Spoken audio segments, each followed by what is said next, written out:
बोलिए गुरु गोरखनाथ महाराज की, बोलिए गोगा जी महाराज की।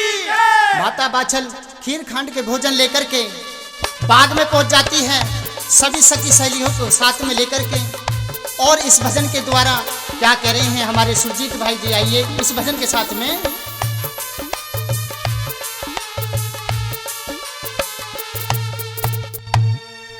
बाछल आई बाग में ले सखी सहेली साथ, मैं तुमको भोजन लाई तुम जी मोगो रखना। तुमको भोजन लाई तुम जी मोगो रखना। हो बाछल आई बाग में ले सखी सहेली साथ, मैं तुमको भोजन लाई तुम जी मोगो रखना। मैं तुमको भोजन लाई तुम जी मोगो रखना।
डीमो